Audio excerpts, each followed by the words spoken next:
Hey everybody, Jake here. Welcome back to Movie Smoothie, where today we're talking about everything you missed in Rick and Morty Season 6, Episode 5, Final DeSmithation.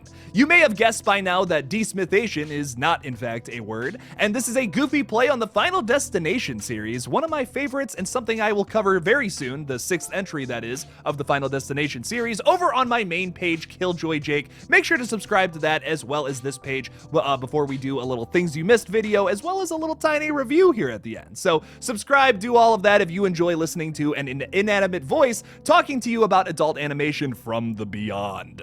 So getting into this list of things you may have missed, number 1 is to make yet another incest joke in this series, Rick compares Jerry to white tigers. To give some context there, white tigers are indeed a product of inbreeding, as all members of the species born in captivity here in the US descend from the same male. It's a lot of knowledge to dump over Jerry, though, especially to make fun of his fortune cookie emergency.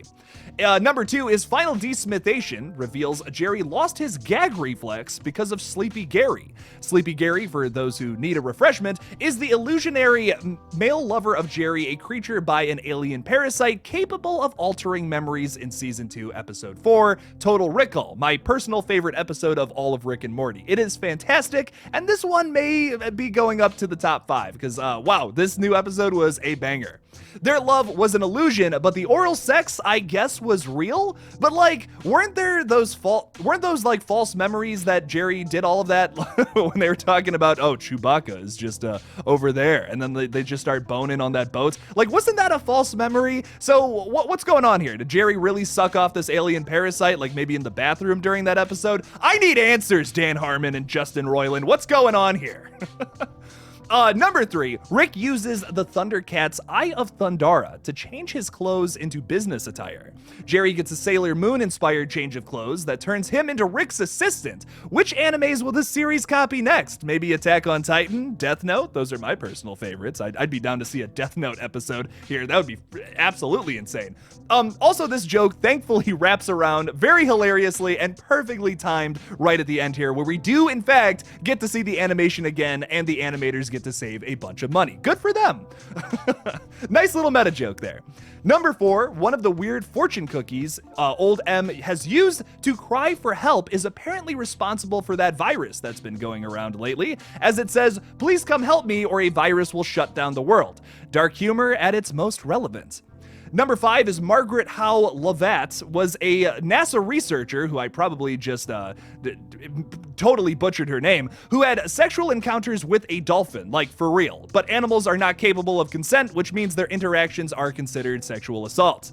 The situation is not so different from Old M and the alien he supposedly loves. It's impressive how far Rick and Morty is willing to go just to make their sex jokes way more uncomfortable with obscure real-world references, which is unfortunately the truth here. A lot of weird world references this one decides to touch on that are very uncomfortable.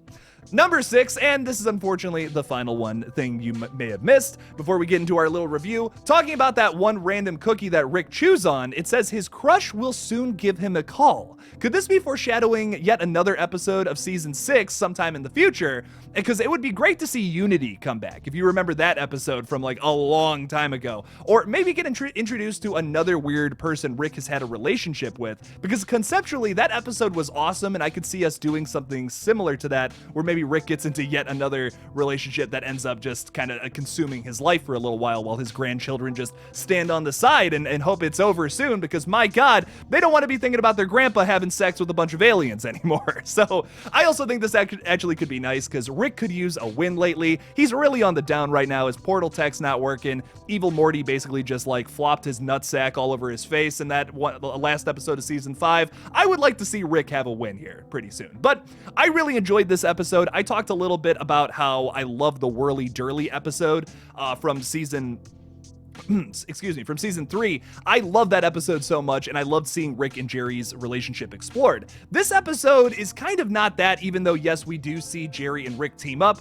I feel like this one is much more of a dive into Rick's psyche a little more, and understanding where his morals stand, like especially about Jerry, who typically Rick is the leader of making Jerry a punching bag, because he just likes to make fun of him so much. This time around, we see Rick actually sympathize with Jerry, and it says that maybe he doesn't deserve all of the shit that his family is giving him right now about his mom and freaking out about that fortune, because everyone's allowed to take certain things seriously, as Rick would say, which I think is a really interesting turn for Rick, and I'm much more fascinated with what's going on with him in this episode opposed to Jerry, which makes me a little sad because I did want to see an episode that focuses on Rick and Jerry's relationship a little bit. We do get a touch of that here at the ending, where we basically get to see, yeah, you know, Rick still thinks he's an idiot and slaps him across the face, and still thinks he's pathetic too, which Jerry kind of deserves maybe at some points. That's arguable, but I really did like that we got to dive into what Rick would do in this situation. I mean, he's basically the situation presented here is that he could have had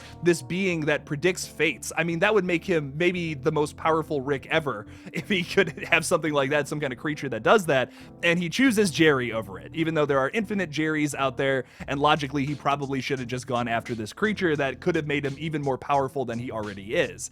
It's really interesting to see him save Jerry even after all of that, and I don't know how it's interesting because, like, once again, we've established this season that the Smiths are so expendable. Rick could have just went to another dimension if he wanted to through that obviously he can't use his portal tech, but like through the wormholes or whatever we saw in the first episode of this season, it's still possible for him to replace Jerry. So it's kind of crazy to me that he didn't go after this creature a little bit, but it does show that Rick is sympathetic in a little bit there, which I think is a nice character study. And this episode was just hilarious, very well written, and introduces a really nice new element to Rick and Morty we've never really seen before. This ability to control fate, which is something that I feel like if you would have asked me before this episode, I would probably answer with, Rick probably thinks that's bullshit. You know, like, oh, there's no such thing as fate. Like, science can't make some kind of answer off of that, Morty. That's fucking stupid. But now we see that Rick actually does know about this creature, knows they're out there. So I wonder if this is something that comes back later on. This is honestly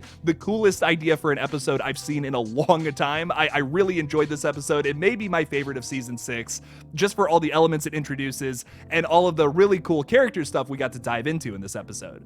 So I don't know, I really loved this episode. I think season 6 has had no misses so far. All 5 of the episodes released so far are fantastic, and I cannot wait for next week's episode too, man. Oh my god, so much good stuff is coming. I'll have a video probably at some point tomorrow talking about another Justin Roiland show, Solar Opposites, who just had their Halloween special come out today. So I'll be talking about, be doing a little review of that tomorrow at some point, and then maybe talking about season 6, episode 6 at some point later in the week. Make sure to check out all that stuff, and thank you guys for watching again. I just appreciate you all. You all are the best. I would give you a big old collective hug if I could, but that would also be kind of weird. So peace out. Have a nice day. Thanks for watching.